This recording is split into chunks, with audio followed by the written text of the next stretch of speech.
for the benefit of a wider audience. My name is Hamid Ghani. I am an honorary professor at Salises, based at St. Augustine, and I was the guest editor of this special edition of Social and Economic Studies, Volume 72, Numbers 1 and 2, 2023, that was published on 31st July 2024. It is my pleasure to welcome all of you to this session here today. I want to introduce the panelists who are contributors to this special edition on Republicanism, and they are Professor Cynthia Barrow-Giles, Professor of Constitutional Governance and Politics, Department of Government Sociology, Social Work and Psychology, the University of the West Indies, Cave Hill, Barbados. Dr. Pearson A. Broom, Lecturer in Political Science, Department of Government Sociology, Social Work and Psychology, University of the West Indies, Cave Hill, Barbados. Dr. Henderson Carter, Senior Lecturer in History, Department of History and Philosophy, the UWI, Cave Hill, Barbados. Dr. Derek O'Brien, Reader in Public Law at Oxford Brookes University in the United Kingdom.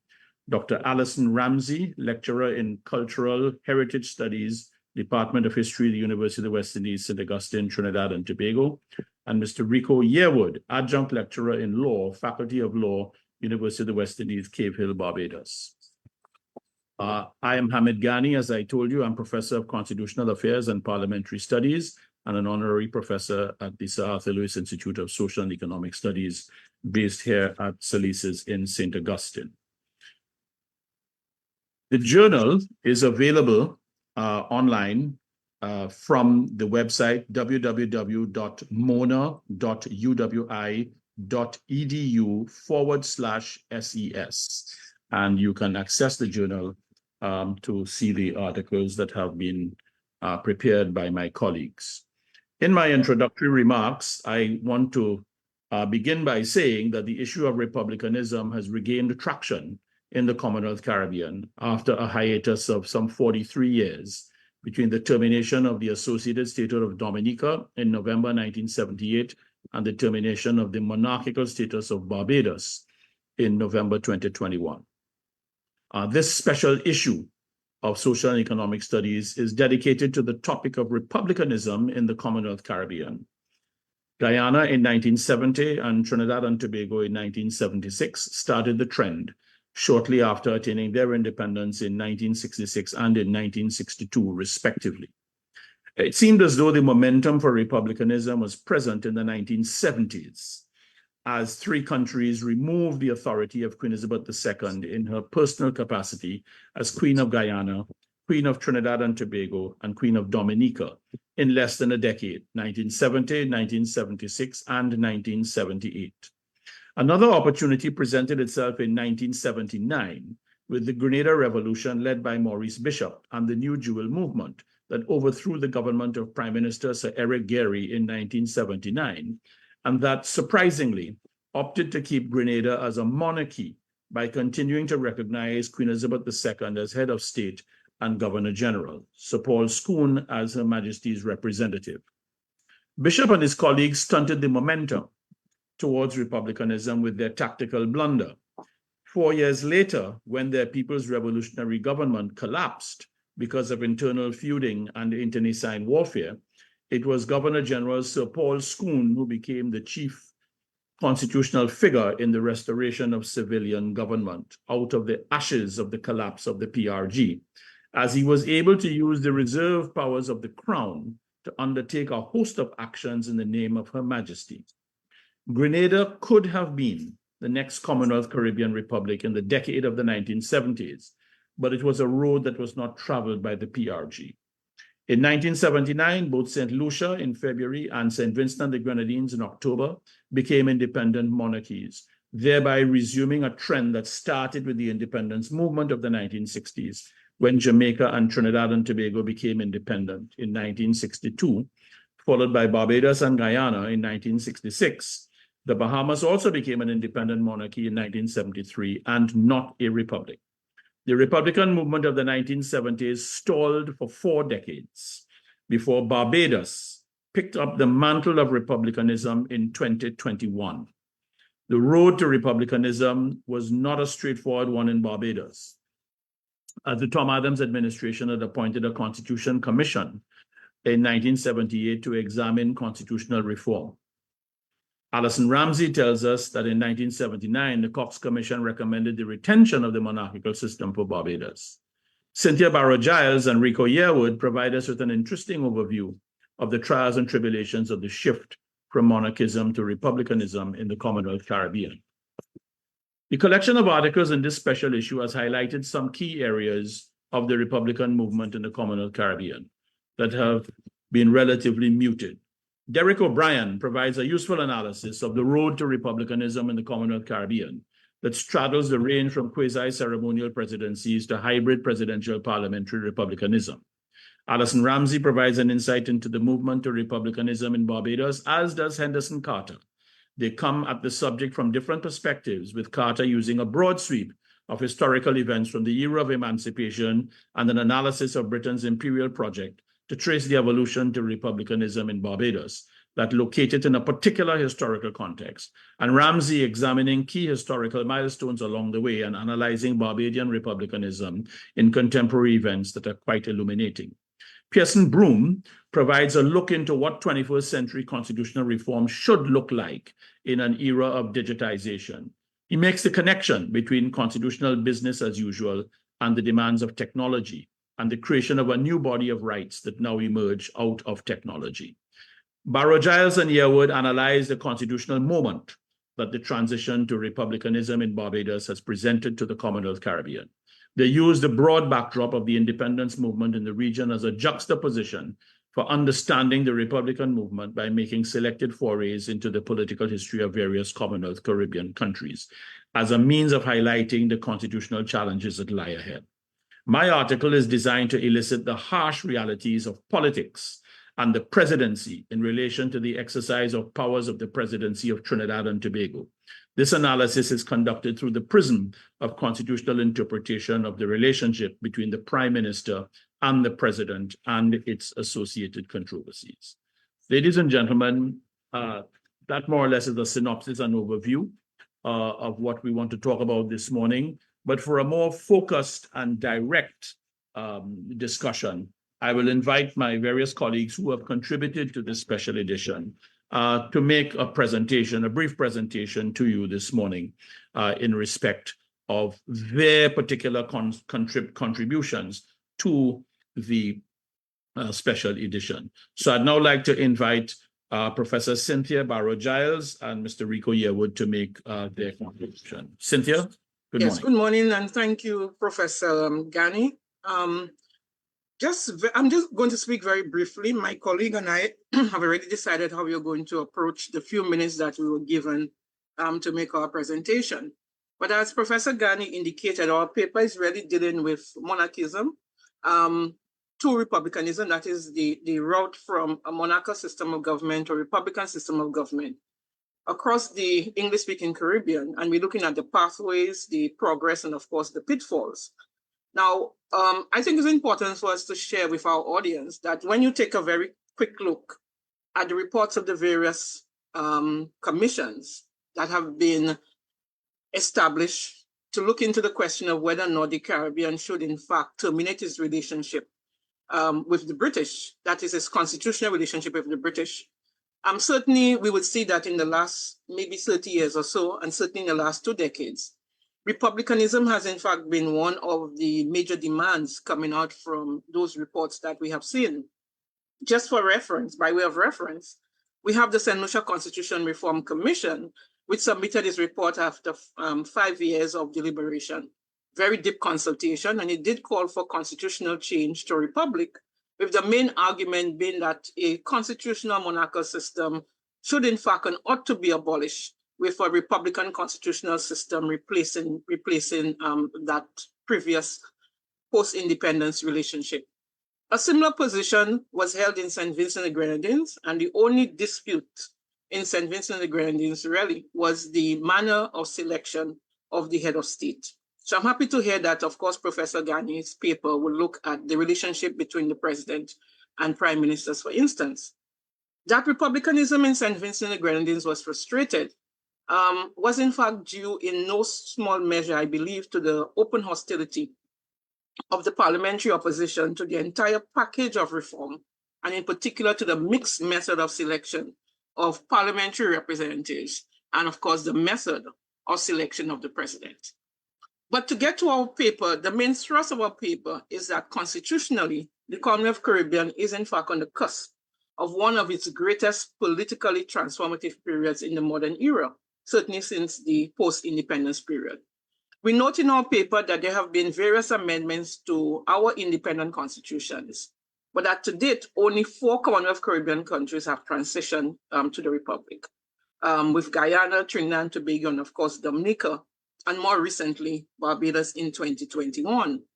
We take our point of reference in the paper as the transition of Barbados to a republic on November the 30th of 2021, which was in fact more than 20 years after the last Constitutional Reform Commission had been established in Barbados with the very specific mandate to make recommendations to address the system of government, and of course to make recommendations for a more effective and efficient government.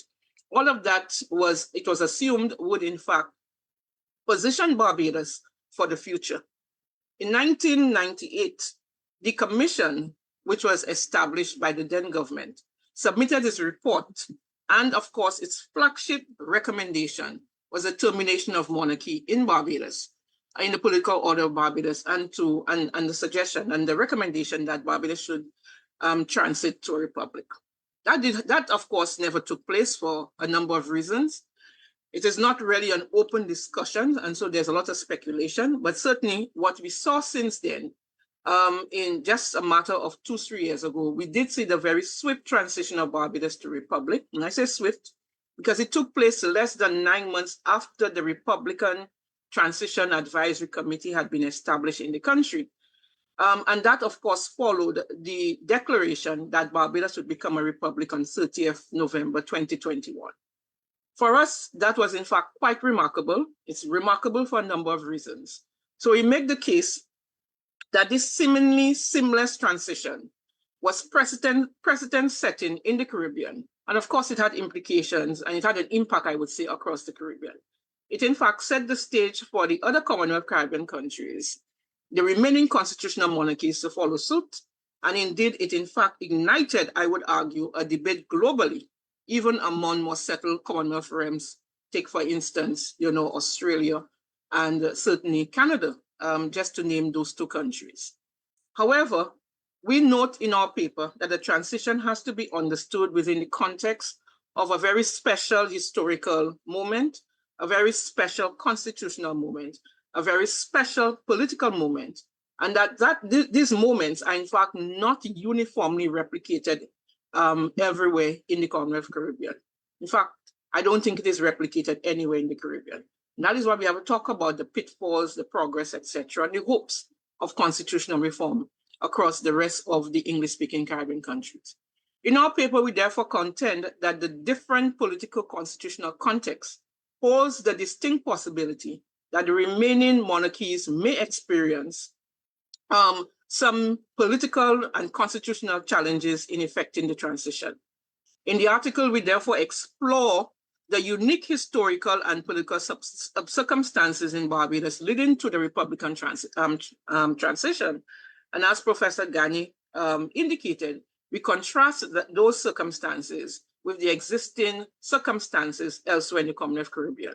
So we do contend that while the current moment offers potential for reform across the Caribbean, we recognize and acknowledge that there remains some not insurmountable constitutional and indeed political hurdles which may in fact hinder the other constitutional monarchies in making that transition.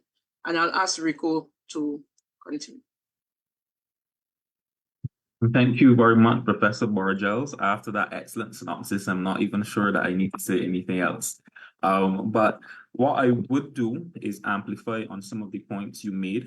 We started our paper by looking at an overview of the contemporary constitutional reform in the region.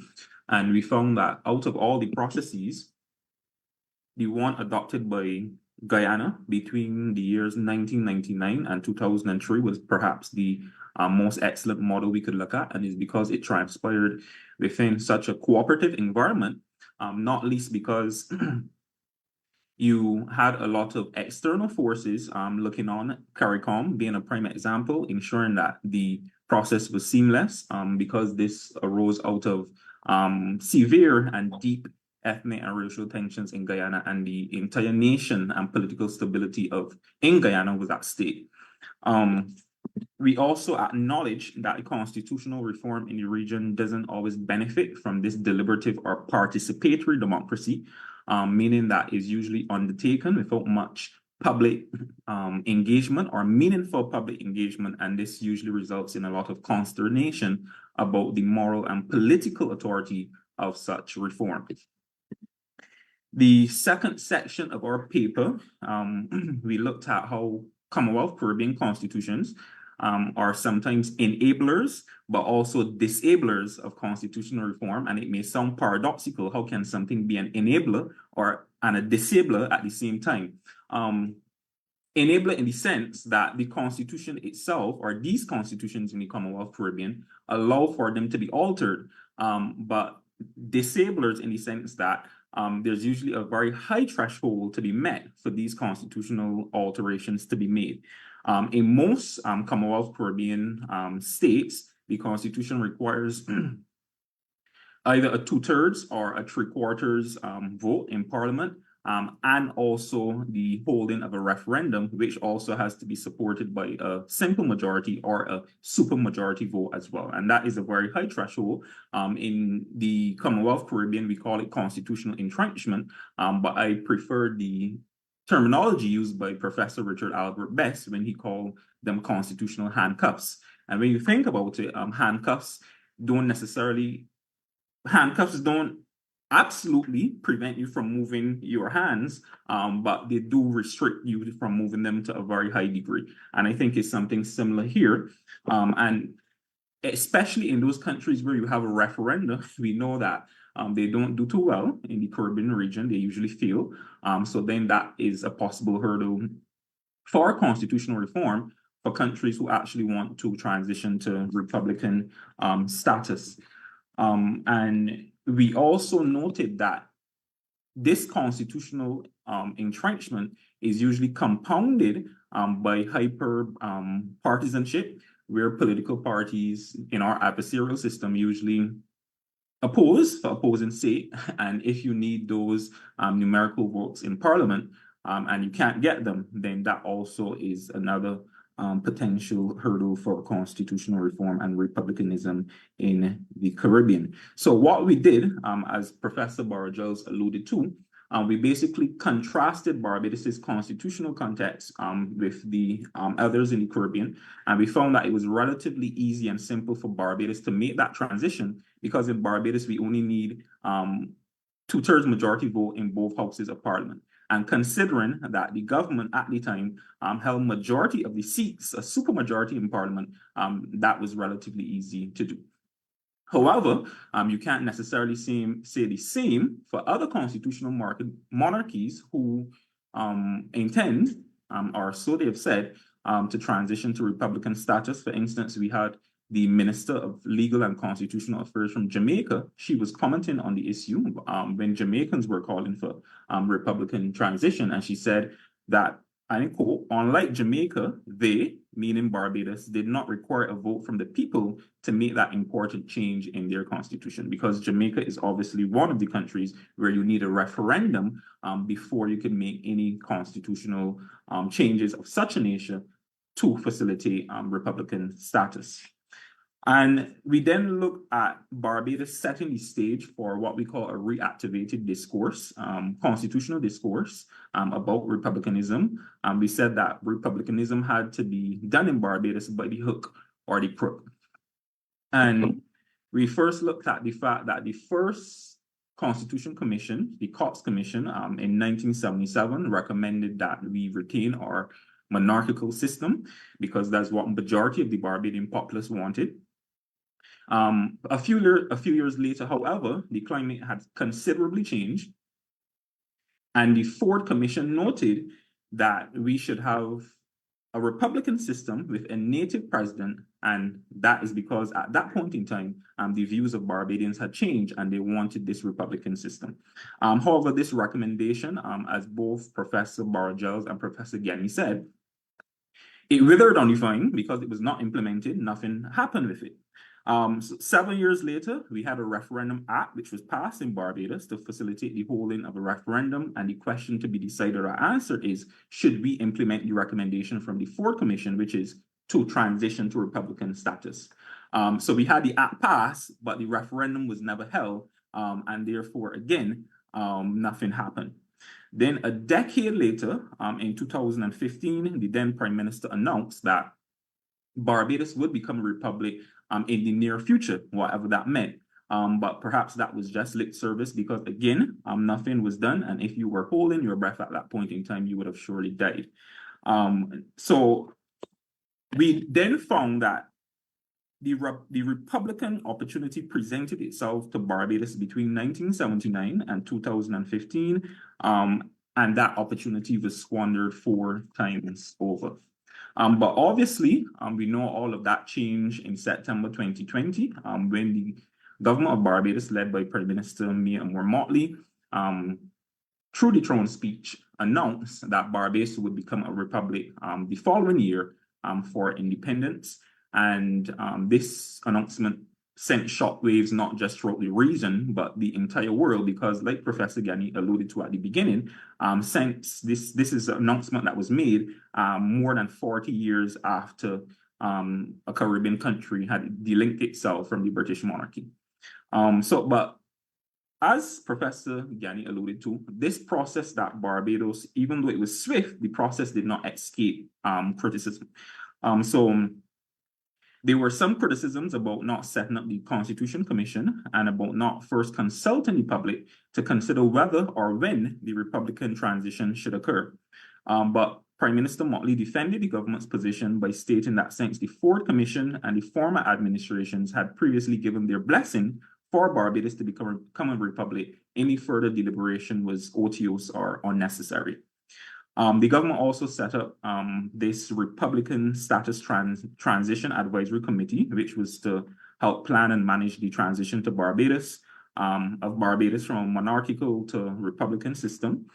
And the committee also had to make recommendations on certain related matters to the transition to republic, about what type of president or what type of republic we should have. And this committee, too, was criticized by 2 academics, one of them being Professor Bargels, of course, who deemed the committee unfit for purpose. And considering the fact that this committee was to do so much that it still has not done, it then begs the question, what even was the purpose of the committee to begin with? And also, it was criticized for its restricted membership. Some commentators believe that it was not reflective of a wide cross-section of different groups in society. So the membership was quite restricted. And so while the Barbadian public was in favor of transitioning, overwhelmingly, they were in favor of transitioning to Republican status, they didn't necessarily like the way in which it was being done. There were actually some people calling for more public education, more public engagement, and to a lesser degree, some were even calling for a referendum on the issue. But Prime Minister Motley took the criticisms in stride, and the government was not going to be deterred. Like she said, the year before, Barbados did become a republic in November 2021, and it had to be done by the hook or the crook. And this provided the impetus for political leaders across the Caribbean in other constitutional monarchies to reinitiate discussions about the possibility of adopting a republican system of government. Countries such as Jamaica, Antigua, the Bahamas, Belize, St. Kitts and Nevis, and St. Lucia were all seemingly inspired by Barbados's transition. So even though Barbados' transition was not the smoothest, it boldly set the scene for the remaining monarchies to transition to republics in the future. And we concluded essentially by saying that in countries, these other constitutional monarchies that exist today, in those countries with what we refer to as the constitutional handcuffs, instead of there being hyper-partisanship there must be a good measure of bipartisanship. And if a referendum especially is to be held, there must be significant and meaningful engagement with the public, because cat luck is not dog luck. It was easy for Barbados because of our unique and special constitutional context, but it doesn't necessarily mean that it would be easy for the rest because of their peculiar constitutional context and circumstances as well. And that is really our paper in a nutshell. Thank you very much. Thank you very much, Cynthia and Rico, for your opening presentations with respect to your paper. And let me just say, for the benefit of those who are listening and viewing, that you can send your comments or questions in the chat to me, and I'll be able to read them out so we can start having a discussion after the last presenter makes their presentation. So it's my pleasure now to invite our next presenter, Dr. Derek O'Brien, a reader in public law at Oxford Brookes University in the United Kingdom. And we welcome him. Derek, welcome, and we look forward to hearing you now. Hi, Hamid. Thank you very much for inviting me to contribute to the special issue. And thanks also to Rico and Cynthia for their presentation, because it neatly segues into what I want to say about my own paper. So in my paper, I wanted to explore the origins of republicanism in Guyana, Trinidad and Tobago, Dominica and Barbados, and to try and highlight the very particular combination of social, political and constitutional factors that enabled these countries to transition to republicanism, or in the case of Dominica, to embark upon independence as a republic. And I wanted to use that to inform my discussion of the challenges that face the remaining realms in the region, political, social and constitutional, as they sought to become republics, but with a particular focus on the case of Jamaica. And I thought that Jamaica made a very interesting case study for three reasons. Firstly, because Jamaica, together with Trinidad and Tobago, was in the vanguard of the independence movement in the 1960s. And yet, almost 50 years since Trinidad and Tobago became a republic, Jamaica remained a constitutional monarchy. And I'm sure that isn't because Jamaicans are any less anti-colonial than Trinidadians. The second reason why Jamaica makes for an interesting case study is simply because the journey or the path to republicanism in Jamaica has just been so incredibly tortuous. As I explain in my paper, the timeline stretches back to Michael Manley in 1972, who, upon becoming Prime Minister, established a constitutional review commission with the intention of Jamaica becoming a republic by 1981. And since then, power has switched back and forth between the two main political parties. Prime ministers have come and gone. There have been several joint select committees of parliament. There have been constitutional review commissions, all of which have consistently recommended that Jamaica should become a republic. Then most recently in 2020, the new government made a firm promise upon winning the general elections that it would become Jamaica would hold a referendum on whether it should become a republic by 2025. And then the third reason why I think Jamaica makes for an interesting case study is that it will be, if it does hold a referendum, it will be the first country in the region to hold a referendum on whether or not it should become a republic. All the other republics, as Cynthia and Rico have pointed out, either became republics because they had majority votes in their legislatures, or because, as in the case of Dominica, they embarked upon independence as a republic. So it will be the first country in the region to have a referendum on whether it should be a republic, and indeed the third country in the entire Commonwealth to hold a referendum on whether it should become a republic, the others being the Gambia and Australia. And the recent opinion polls in Jamaica, so an opinion poll conducted in 2022 seemed to show that a majority of Jamaicans were very much in support of it becoming a republic. I think the figures were 56% in favor of Jamaica becoming a republic. As I understand it, more recent opinion polls have shown a significant decline in the number of those surveyed who wanted Jamaica to become a republic. Most recently in 2023, only 45% of those surveyed said that they supported it becoming a republic. Obviously, for those who support the Republican cause, this is a worrying development, particularly when you think that prior to the referendum in Australia in 1999, the vast majority of Australians said that they would support Australia becoming a republic. Yet in the subsequent referendum, the vote was 55 against and only 45% in favor. Now, of course, opinion polls can be wrong, and Jamaica is not Australia. But as Rico and Cynthia adverted to, governments in the Commonwealth Caribbean have a very poor record when it comes to winning constitutional referendums on constitutional reform. Only one country, Guyana, back in 1979, in a referendum that's widely believed to have been rigged, won a referendum.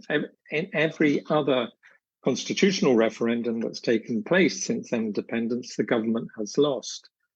And again, as Cynthia and Rico have adverted to, the principal reason why they've lost is because there's been a lack of bipartisan support for the constitutional reform that's been proposed. And this is, I think this is a worry, because I think Jamaica either has or is about to reach this point. So the two main political parties started on the basis that both parties wanted Jamaica to become a republic, and that's the basis on which the Constitutional Reform Commission was formed. But more recently, the opposition, the party in Jamaica, has said, or insisted, in fact, that if there is to be a referendum on whether Jamaica should be a republic, it should also include a question on whether Jamaica should replace the Judicial Committee of the Privy Council with the Caribbean Court of Justice as its final court. The government, however, has dug its heels in and is saying, no, that's for phase 2 of the constitutional reform program. For phase 1, we're concentrating on Jamaica becoming a republic. So the result of that has been that the opposition members of the Constitutional Reform Commission, 3 of them, have actually refused to sign the report that the Constitutional Reform Commission submitted to Cabinet. And the worry is that if there is this visible lack of consensus amongst the members of the Constitutional Reform Commission who are recommending whether Jamaica should become a republic or not, it's going to be more difficult to obtain public buy-in at the level of the referendum. So my worry is that the prospect of Jamaica becoming a republic anytime soon are receding daily. And if, as now seems likely, the government isn't going to be able to keep to its promise to hold the referendum in time for the 2025 elections, and it seems to be indicating that the referendum will now take place after the 2025 elections, there's no guarantee that the Jamaican Labour Party will win those elections.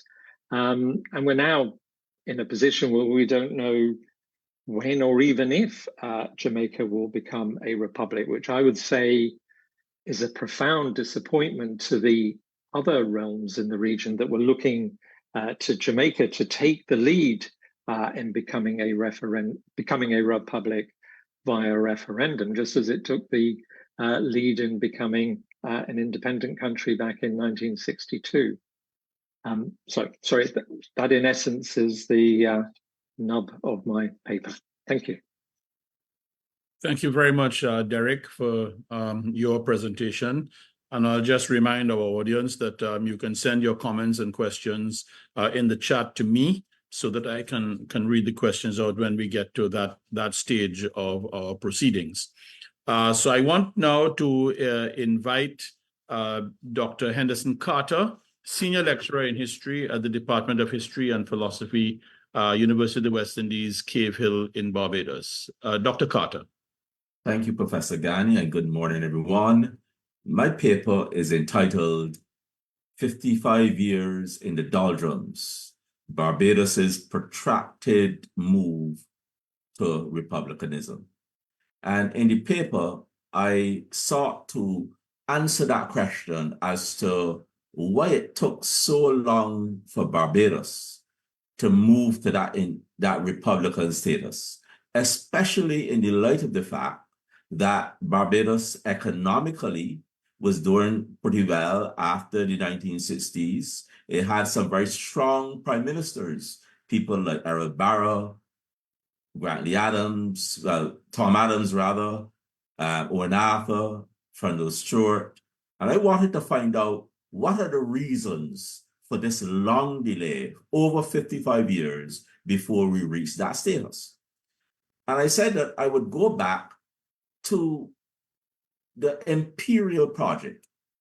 In other words, I wouldn't begin at 1966. I will look back at that British project to establish a colony here in Barbados, to establish what I call these imperial bonds, political bonds, social bonds, economic bonds, to try to explain the reasons.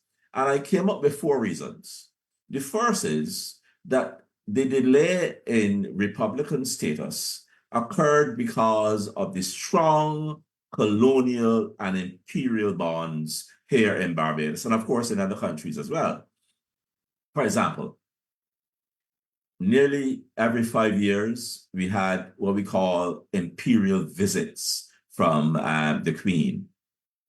But beyond that, we also had large coronations. As a matter of fact, in the 1950 coronation of Queen Elizabeth II, Barbados had its own coronation celebrations that lasted over 2 days. And then we have what I call the celebratory days. Trafalgar Day, October 21st.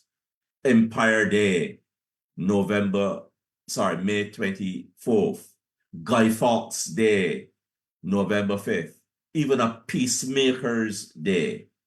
So the point that I'm making is that these imperial celebrations created fondness and affection for the monarchy and the empire.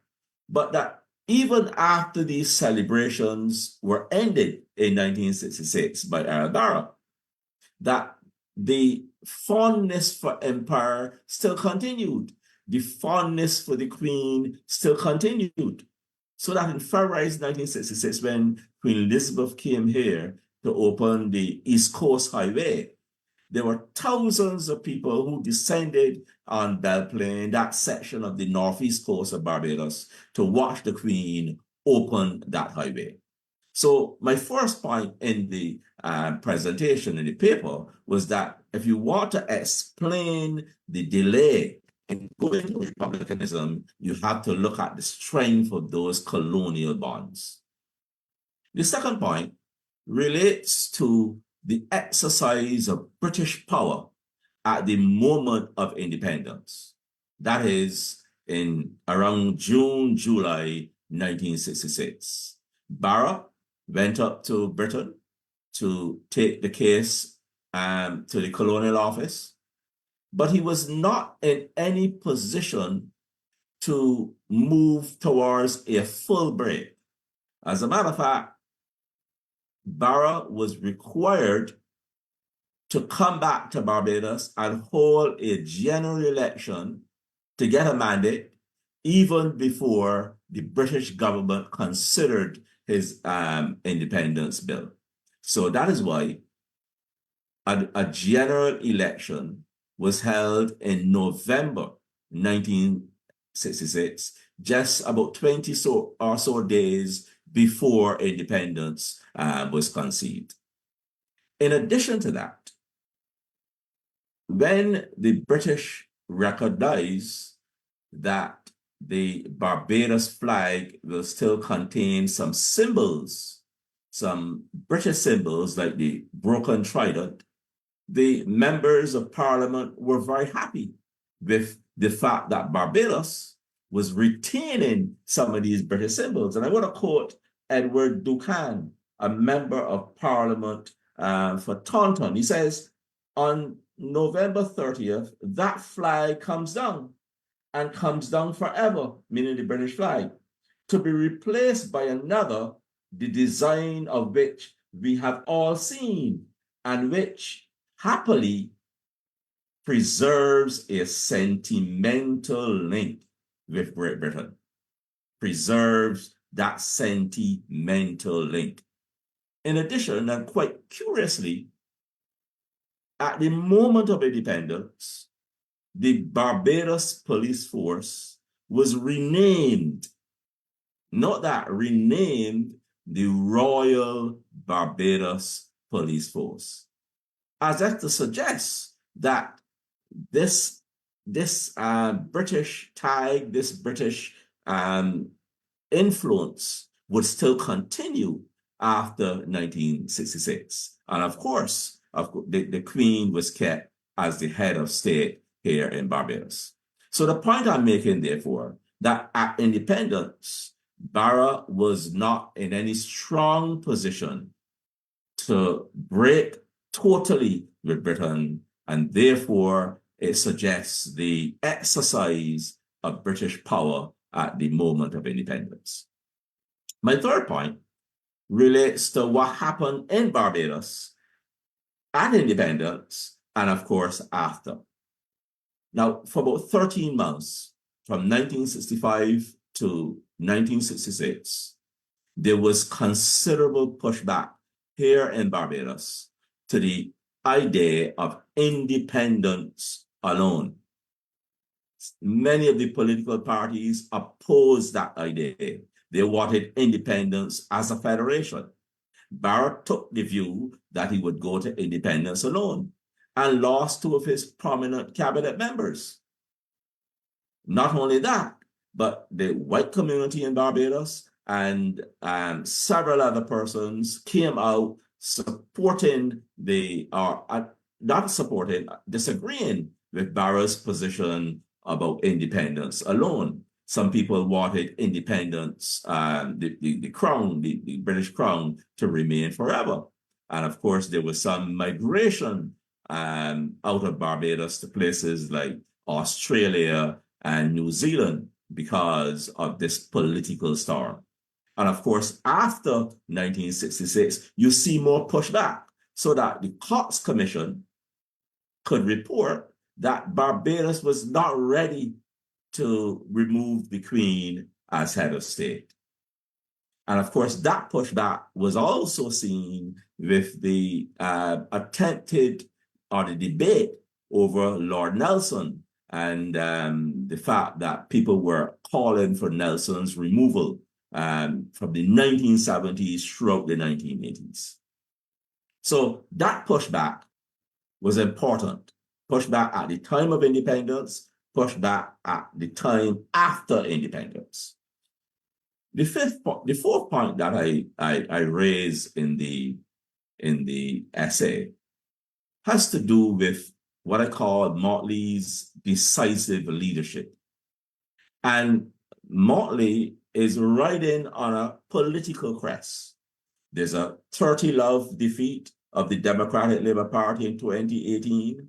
And then the other political crest is the moving of Lord Nelson November 16th, 2020. That comes as a result of an online petition by Alex Downs, who's one of my former students, an online petition to remove Nelson. So she could sense the the temperature and the fact that Barbadians were now changing their views with respect to the monarchy, with respect to the Queen and the British Empire. But Motley, I argued in the conclusion, has a different mindset, a mindset to confront global power structures. And this notion of the Queen being the head of state of Barbados, she was willing to confront that power structure. Of course, the other point that has to be noted is Motley's African orientation. The fact that after 2018, Motley has been moving towards Africa to create greater links with African countries. She's made several visits to Africa, invited heads of state from Africa to Barbados. And that tells me that leadership is important to make such a break, because it is true that Mr. Stewart, former Prime Minister Fundell Stewart, was talking about the matter. As a matter of fact, in 2015, in 2016, Stewart was of the view that, yes, Barbados should move towards republicanism, but no action had been taken. And I argue, therefore, that Motley took that decisive leadership to press ahead, and to press ahead quickly. And that's the point that was made earlier by our colleagues here on the call. So my paper, therefore, tried to explain why it took so long for Barbados to move to that stage of republicanism, why it took over 55 years. Thank you. Thank you very much, Henderson, for your opening statement. I'd like now to invite Dr. Alison Ramsey, lecturer in Cultural Heritage Studies, Department of History, University of the West Indies, St. Augustine, Trinidad and Tobago. Dr. Ramsey, welcome, and the floor is yours. Good day. Thank you, Chair.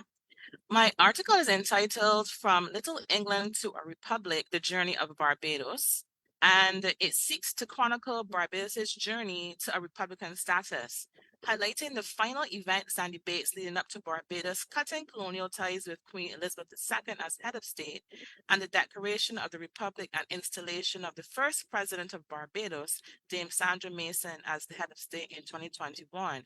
I also look at some of social and economic effects of Barbados' transition in Barbados and in some Caribbean countries.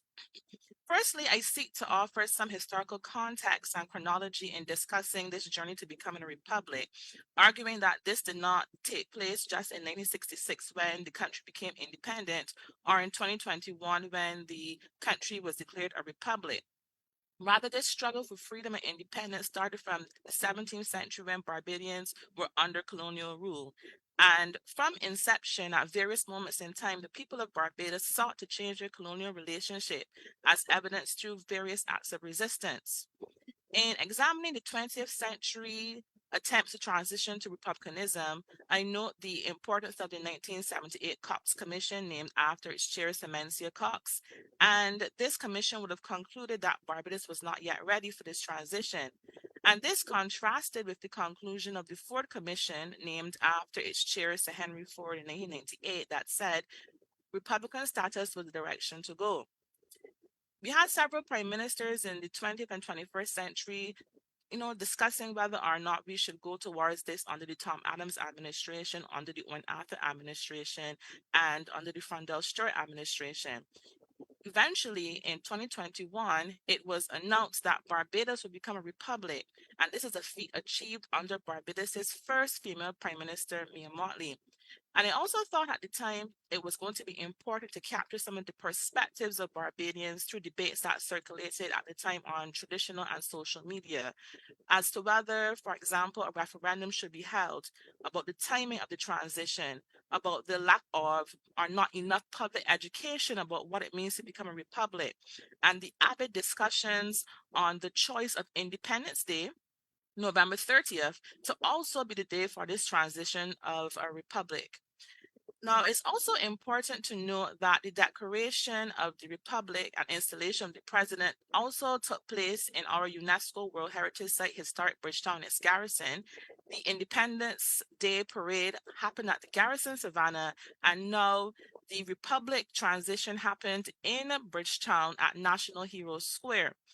Ironically, it's also the same location where the controversial Lord Horatio Nelson statue stood just 1 year prior before it was decommissioned after being in the city since the 19th century.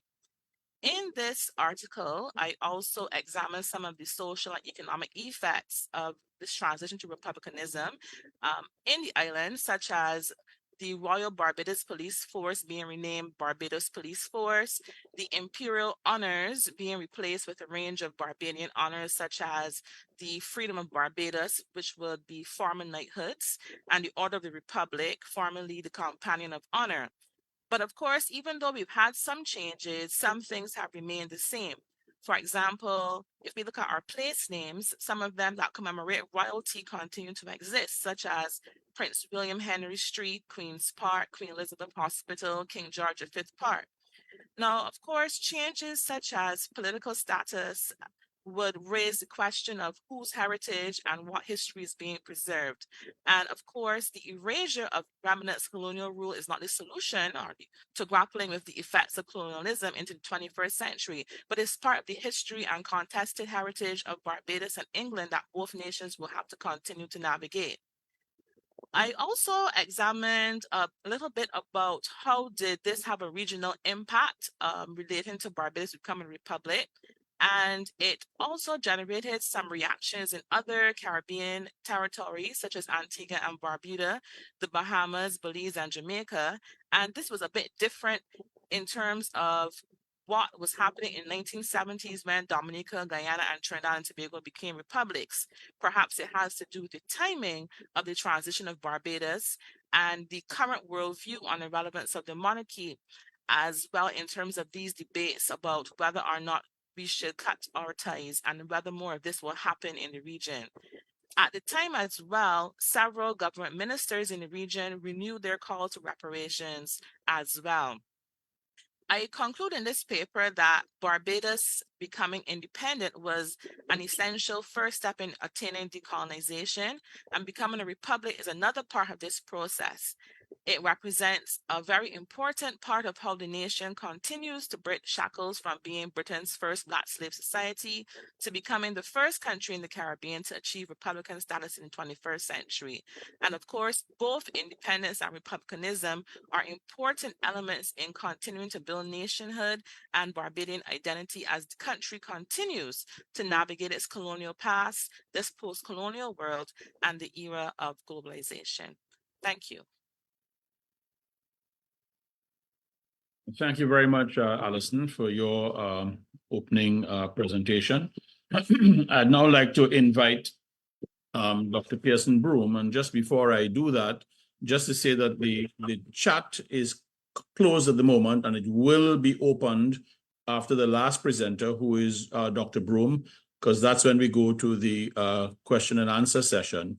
And at that stage, you'll be able to send your questions in the chat to me, and I can then read the questions out and have the presenters respond. So let me now invite Dr. Pearson Broom, who is a lecturer in political science at the Department of Government, Sociology, Social Work, and Psychology, University of the West Indies, Cave Hill, Barbados. Dr. Broom. Good morning, Professor Ghani and colleagues. My paper is titled Constitutional Reform for the Digital Era. Now, it is a conceptual paper, and after the death of the British sovereign, there was much discussion going on, coming from all quarters, that now that she's gone, we ought to get rid of the old monarchical status and become a republic. And my paper pretty much looked at the fact that I think republicanism, or the move to republicanism, or constitutional reform should involve more than just moving from a monarch to a president, or concerns about prime ministerial power, or some of the old institutional ideas that exist. And the idea was that we need to be more concerned, we need to be equally concerned about how our societies are changing. And when I did the review of all of the literature, I started off with the likes of Trevor Monroe, and came straight up to the 2020 volume that Albert, Derek, O'Brien, and Barjals and the others have done. I read through all that, and most of the literature dealt with, as I said, the traditional institutional approaches, you know, how should the state be reformed, the role for the different actors, etc. So I decided to look at how technology will reshape several of those institutions.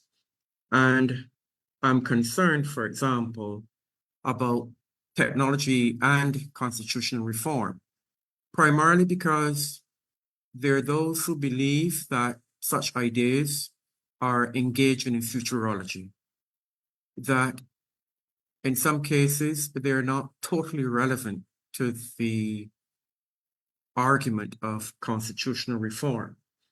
And I have taken a different view. I'm of the strong belief that we have to be able to think about how digital technologies will impact governance within the Caribbean. And the paper raised some questions. For example, with the growth of human knowledge and capability, how will Caribbean constitutions operate in 2087? Are they fit for purpose as more and more of our citizens go online? And another question that was raised, recognizing the overwhelming role of technologies in shaping public discussion and debate, etc., can democratic leaders reach consensus on how to address core policy problems, such as establishing coherent rules about personal data protection and privacy, while still devising guidelines for the responsible use of emerging technologies? And then,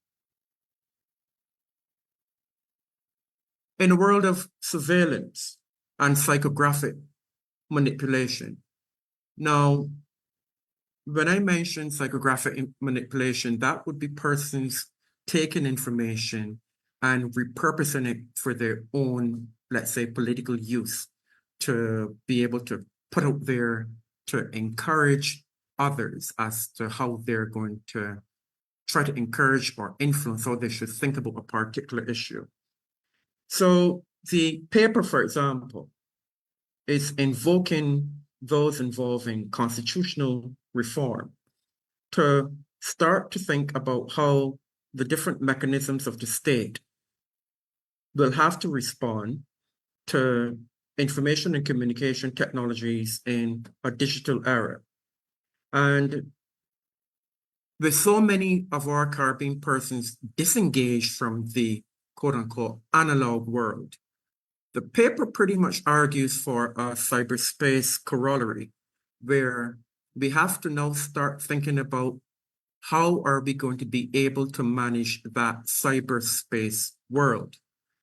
For the Barbadians here, our Prime Minister, in an attempt to be progressive, boldly announced that we are going to go towards a metaverse. What that means, for example, for Barbados, we are not so sure as yet. So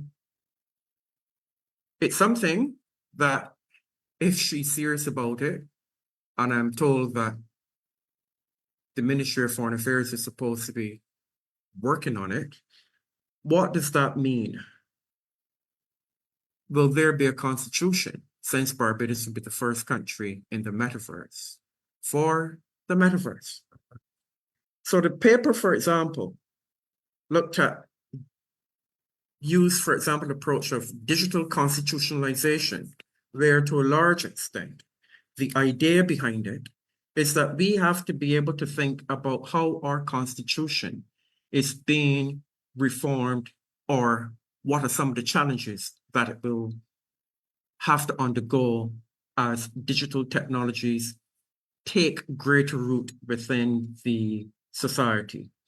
And we have to be concerned primarily because the technologies integrating within society are raising several legal issues. And the challenge with the technology is that it is moving so fast that the legal architecture, therefore, must be able to understand the complexity, the ambiguity, and the novelty of how these technologies will be reshaping different aspects of our societies.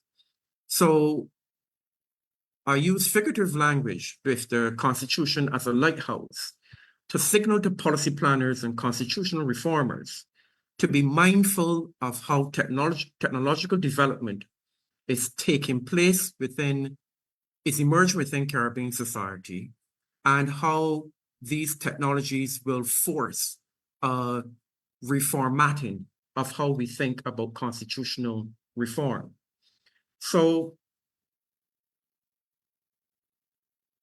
for those who are wondering about what are some of the issues that I attempted to address, the issues of surveillance, some of the major trends taking place within our democracies, the idea of surveillance, where to a large extent, again, the multinational corporations are able to manipulate information, use it in such a way, for example, where it can be corrosive to political debate, and therefore it can affect the quality of democracy. I think we are very mindful, and we must be very mindful of the role of artificial intelligence. And if you've been following the American elections and other elections elsewhere, you'll be seeing, for example, deep fakes, which are images still moving that approximate reality, where you can inject words into someone's mouth. So the person you see is the person you know, but they're not saying the things that they're saying in the particular clip, if it's a video or a still piece. So artificial intelligence, for example, is to a large extent destabilizing or distorting policy debates. And Yeboah mentioned, for example, that this idea of artificial intelligence was very powerful across the 2020 elections in Africa, where it was used, for example, to destabilize national politics. Another concern raised in the paper was that of free speech. And one of the ideas about free speech, if a democracy is supposed to operate on free speech and it is being manipulated by multinationals at your Facebook, WhatsApp, Instagram, etc., can we then see free speech as a luxury? Or do we have to be able to rethink how free speech is being used to reshape participation, empowerment, and the democratic process? The other concern that we have to be able to address, and what the paper dealt with, is that now you can use algorithms in order to reshape the conversation within the political system through social media. So the challenge that you have there is that you can have an elite group of persons who are good at controlling the technologies and manipulating them for their personal use, determining what will be on the policy agenda. And in some cases, that would lead to the tyranny of the minority, primarily because it's a select group of persons or countries, for example, trying to reshape what are the ideas that a government should use to govern the society. The paper also addressed issues of data protection and privacy. With reference to data protection and privacy, how should we think about privacy now with the advent of social media platforms? But also it addressed the issue of the digital body. The digital body would be how persons interact with technologies in cyberspace. So increasingly, you have personalities created online that are outside the scope of your analog regulations and laws, etc. And then we also have to be mindful of adaptive authoritarianism, which the paper addresses. Now, with adaptive authoritarianism, a government based on its threat can use technologies, for example, to redefine free speech. And they can use technologies in a way to be able to manipulate public opinion. They can use it for surveillance, for example. So one of the things that we have to be able to look at with adaptive authoritarianism is that a government can pretty much use the information, use the technologies in such a way where they can repress viewpoints that emerge from any dissenting opinion. And you can do that, for example, by throttling the internet, where you can slow down the pace of the internet. There have been instances in Singapore, for example, where the government must have access to what members of civil society are doing. You can use, for example, keyword blocking, where state in collaboration with an ISP can use the technologies, for example, to weed out any activist words or any words within the internet that they perceive as undermining their rule. So technologies, for example, can bring the illiberal democracy that Fareed Zakaria would have spoken about in a very easier way. Then we also have to be able to think about net neutrality. That's still an ongoing debate within our democratic systems. And how do small island developing states think about net neutrality? Now, net neutrality, for example, the debate going on is that all information online should be treated equally. Everyone should have access to that technology, for example. Everyone should have the same access to whatever information is appearing.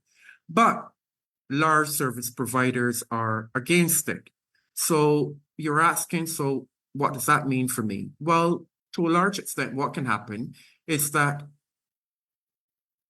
if the internet service providers get their way, they can determine what access to information you have, for example, on Google. So they will want you to pay for access to information and data. And again, that can affect the quality of knowledge, access to knowledge that are all important for free speech, etc. The other concerns we have to be able to think of would be digital rights for the disabled. How are they included in constitutional reform? Waller would have addressed issues like this in a paper that he did, because the technologies must respond to all elements of all persons within the society. And it is not necessarily the case that the technologies always allow for visual, tactile, and oral communications. And another feature that we have to be able to think about for the digital rights of the disabled, how do we define the disabled and the kind of public accommodations necessary for the disabled, primarily because generally public accommodations are no longer restricted to a physical space, but you now also have to think about an online space where the disabled do not feel alienated or marginalized. Now, another concern that the paper raised was perhaps a call for regional constitutionalism. Technologies have the capacity to be interoperable. The Secretary General of CARICOM lamented the fact that to this day, we still do not have a CARICOM ICT space. Yet, we want to create a CARICOM single market and economy. And information is the bedrock of the functioning of any market. The paper therefore asks the question, since we missed the opportunity to be a truly regional grouping in the 1960s when Federation failed, and most of the other integration movements have been ad hoc and suboptimal in their performance, isn't this the time now to perhaps experiment and ask the question, if we cannot move towards a regional constitution,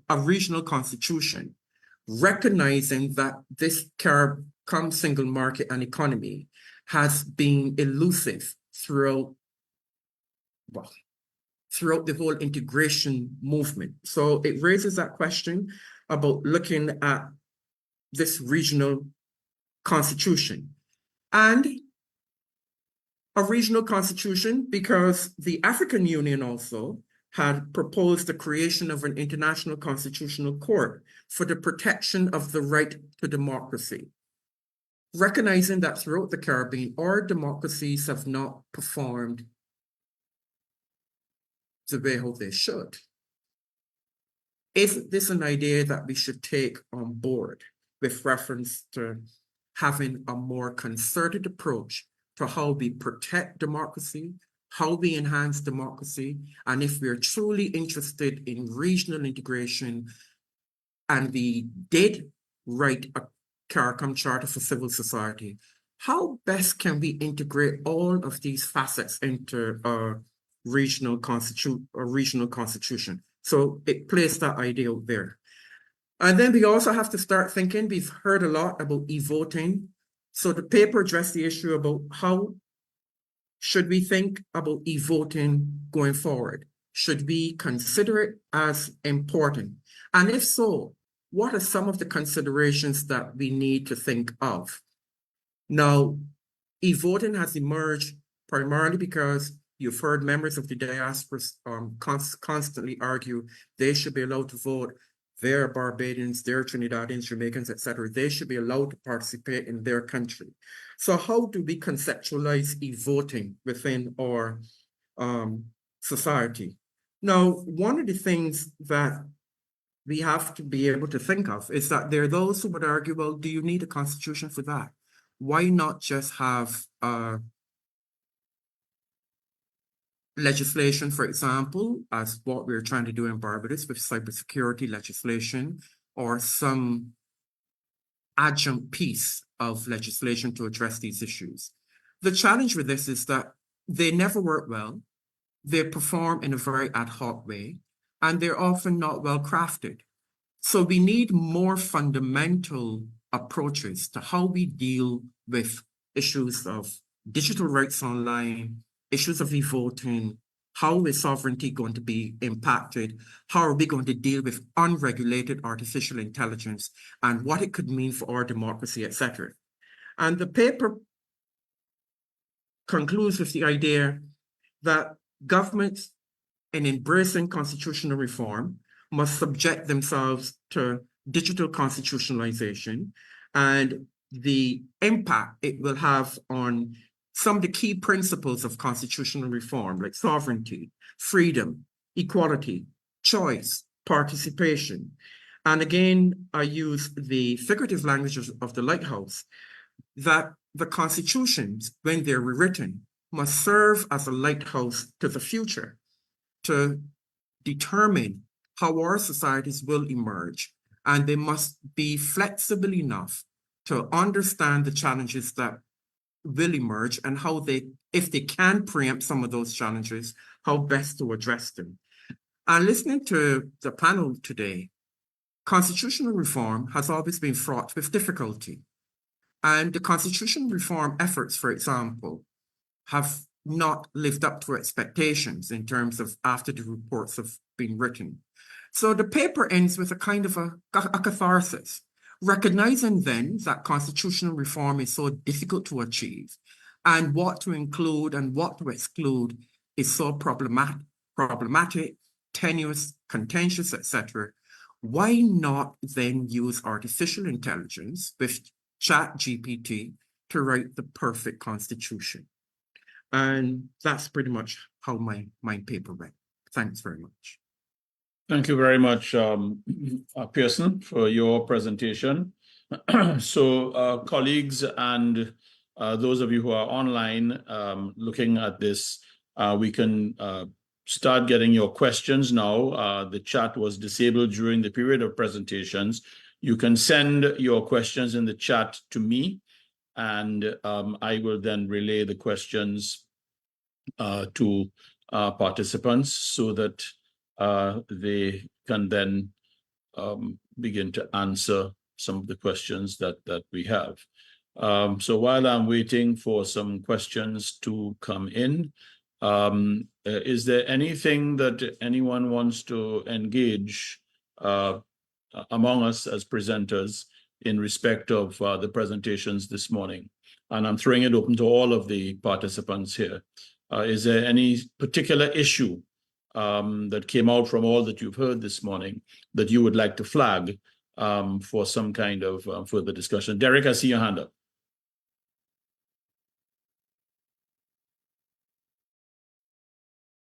It was a question for Henderson, really. I was just curious. He was talking about the culture around the time of independence. I just wondered if there was a strong Republican movement in Barbados back in '66 as Barbados was transitioning to independence. Thank you, Derek. Well, I would say no strong Republican movement, but I would also say that in 1966, or even just before that, there were people in Barbados who were asking for the removal of some of these British symbols. For example, when our new hospital was constructed in 1964, there was a strong movement from a group to demand the renaming of the hospital. Now, it was called the Queen Elizabeth Hospital.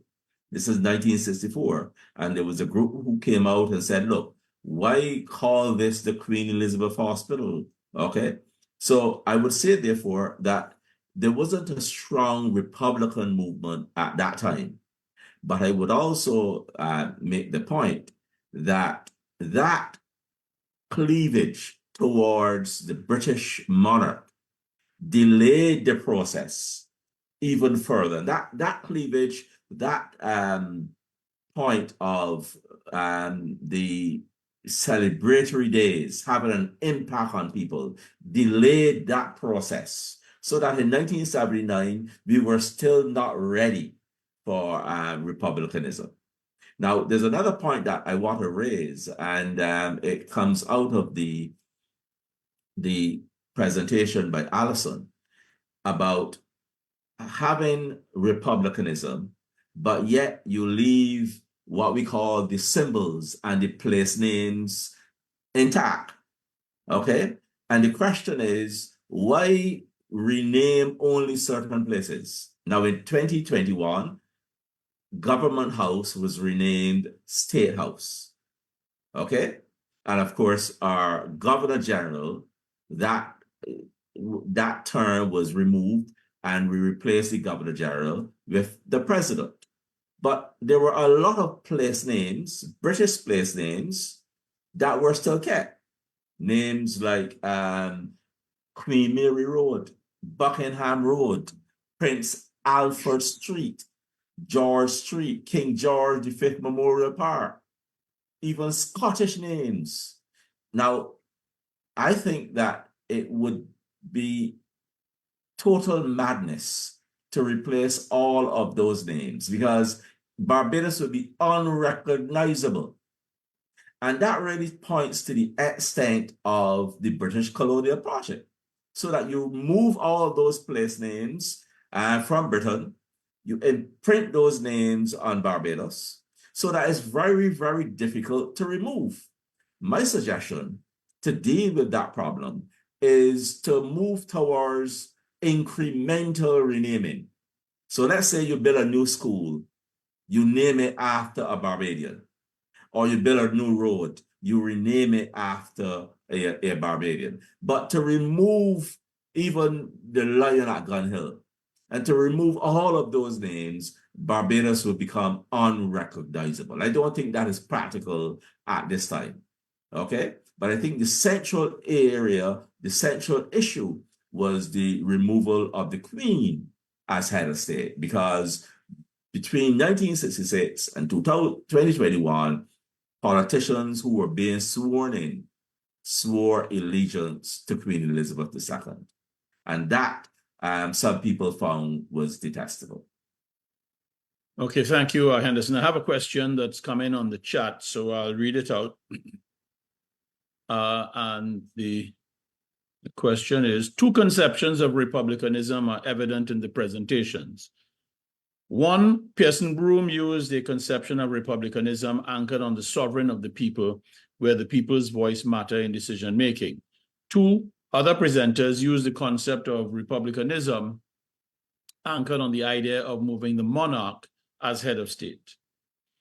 Do the other presenters agree with the concept of republicanism used by Pearson Broom? If so, how do the replacement of a foreign monarch with a local head of state achieve people's sovereignty, where the people's representatives make the law and not the executive? Any takers to respond to that particular question? And while you're pondering that, there's another one that's come in here. Sorry to be cynical. However, in the case of Jamaica, the distrust is that nothing apparently improves in the processing of basic rights and needs of the people. What really can be placed in constitution documents to make people believe in the process of government? This is even the best tenets of the existing constitution in regards to degrading, dehumanizing treatment of persons continues. Will the authorities and people at large pay any attention to new frameworks? Jamaica is not a signatory to the International Court of Criminal Justice, thus no real penalties can be placed, etc. National Housing Trust, for example, takes funds from all Jamaicans, but not all can even begin to qualify for a house or any assistance to retrofit their dwellings. And then I have another response here. Good afternoon. A question for Dr. Broom. Great presentation. Can AI achieve any approximation of an ideal for a self-governing people who are attempting to reconstitute their polities?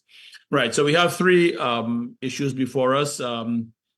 Anyone, Henderson and Derek have spoken, and I don't know if Cynthia, Rico, Alison want to say anything? Can I go to the,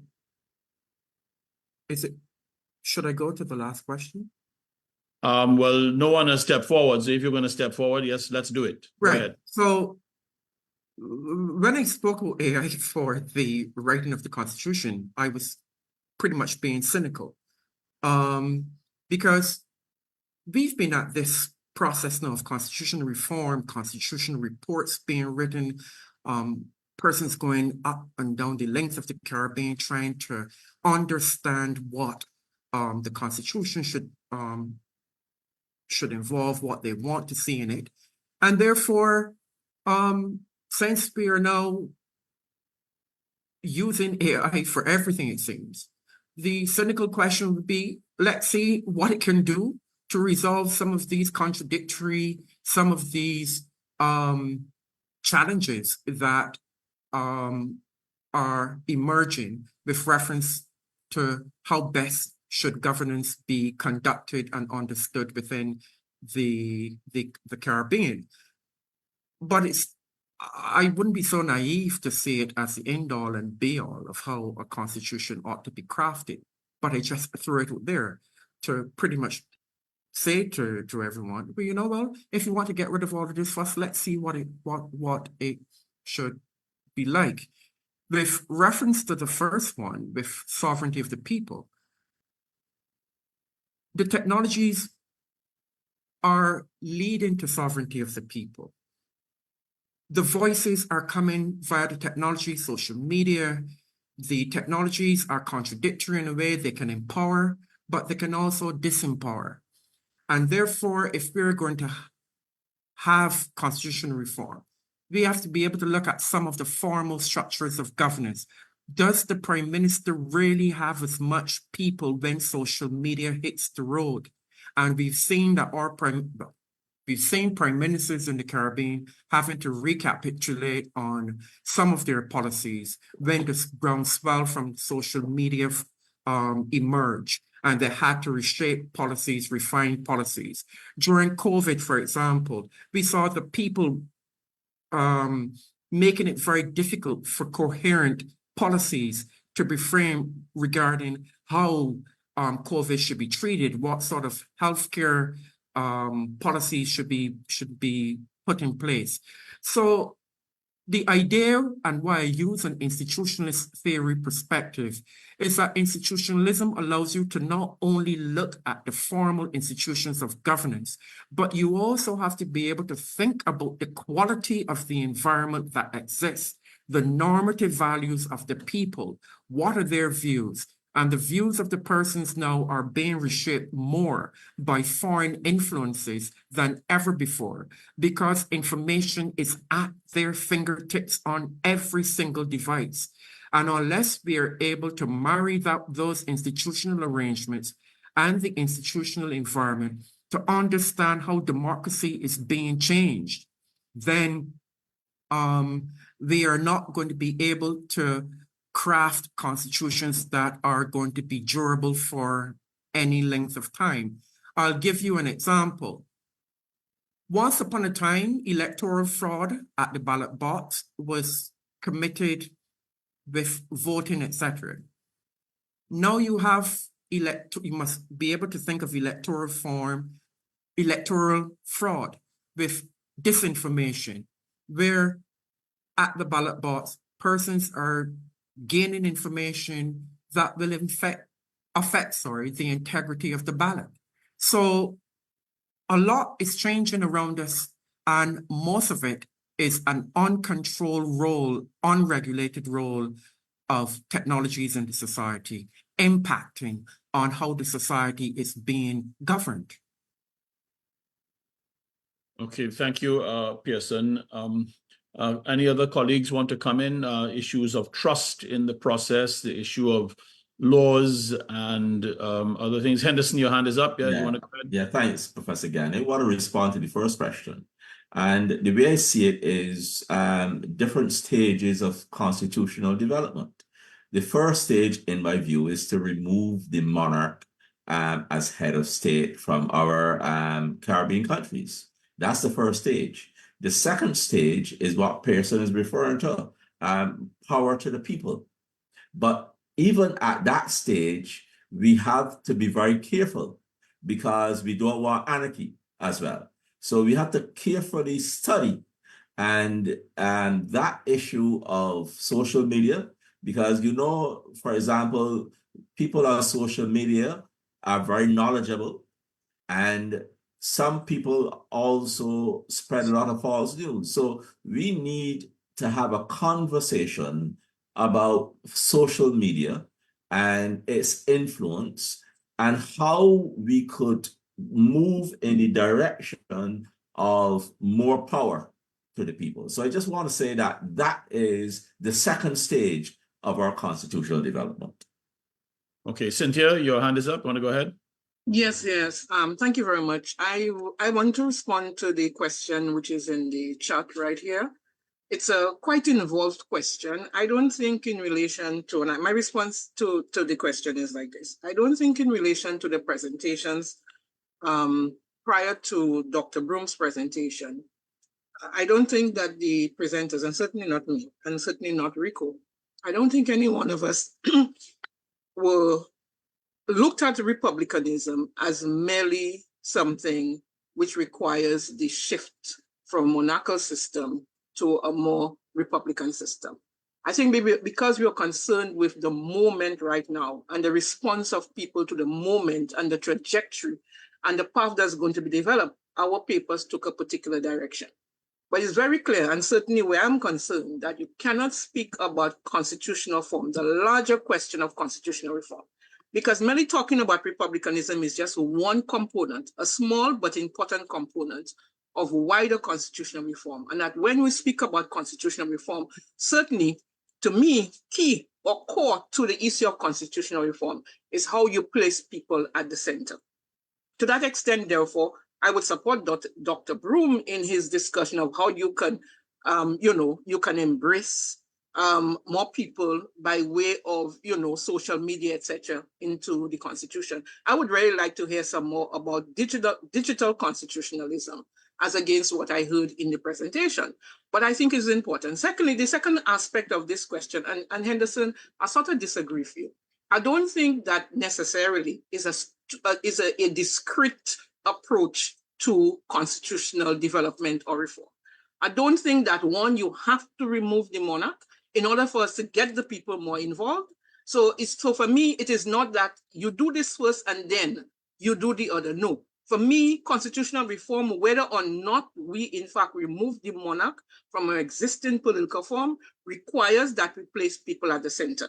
Now, in relation to the second part of the question, I don't think any one of us really got into the issue of what is the appropriate political form that we need to pursue other than just the issue of republicanism.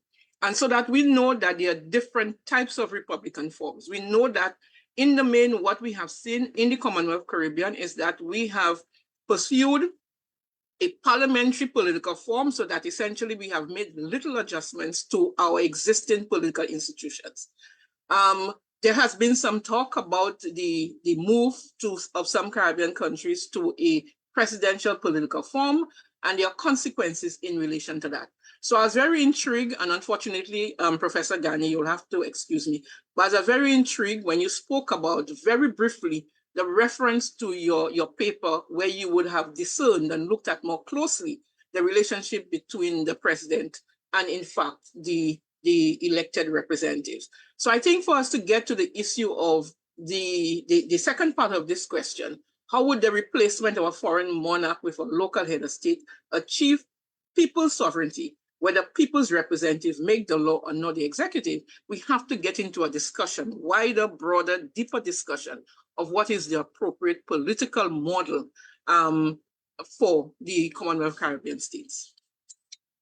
Thank you, Cynthia. Anyone else on the panel wants to respond to any of these questions that we have in the chat? The issue of trust has come up in terms of trusting the process, talking about fraudulent laws and other issues of that nature.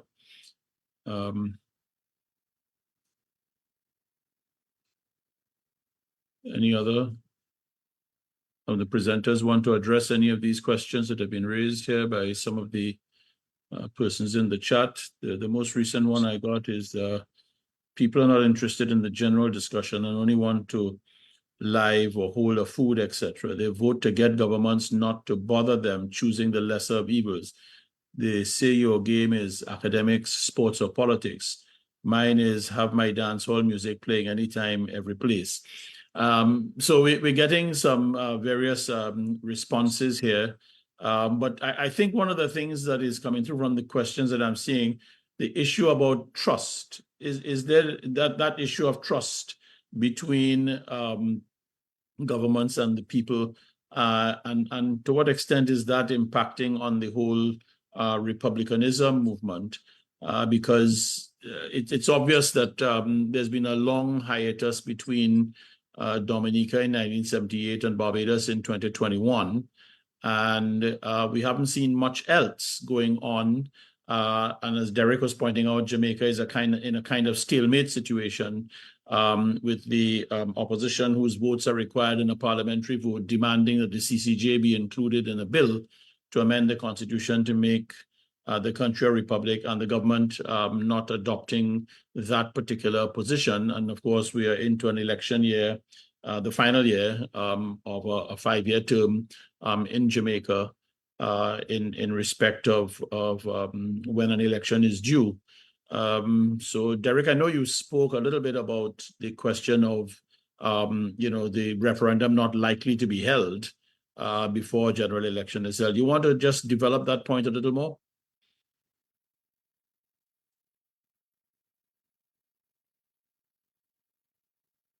I think you're still muted.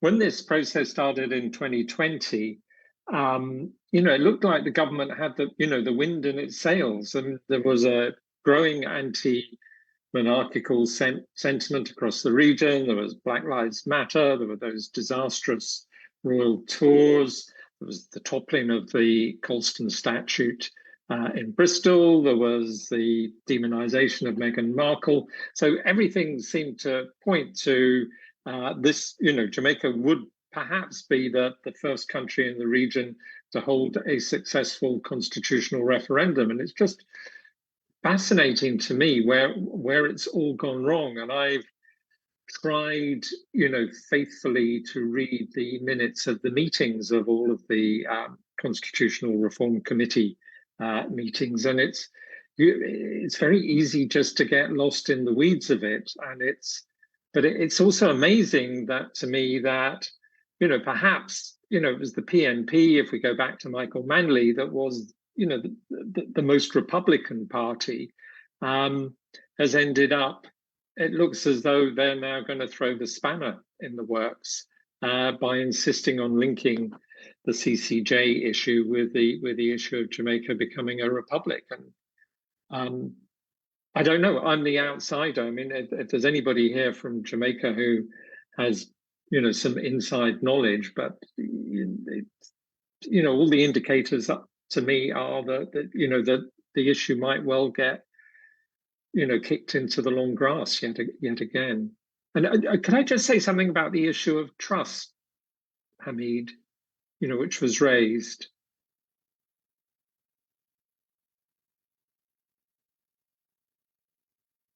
Yes, go ahead. Yeah. Because I think the Barbados is really interesting in this respect, because I think a bit of an elephant in the room. I mean, Cynthia Rico might have touched upon it, but originally, following the report of the Ford Commission, Mia Mottley had promised that there would be a referendum before Barbados became a republic. And a referendum was going to be scheduled, and then it had to be abandoned because it felt it didn't quite have the resources to hold an election at the same time as a referendum. And then a number of years later, when Mia Mottley becomes Prime Minister, she abandons that promise. I mean, she herself said that it was such a fundamental constitutional reform that it had to be put to the people to vote upon. And I wonder, I think Cynthia may have said this in a paper, that she felt, looking at the record elsewhere in the region, she didn't trust the Barbadians, that if she put it to them in a referendum, they would support the transition to a republic. So I'm wondering if that actually is quite an anti-Republican move and actually displays a lack of trust in the people making the decision, as opposed to the political elites. Yes, Pearson, you have your hand up? Yes. I want to address that issue of trust.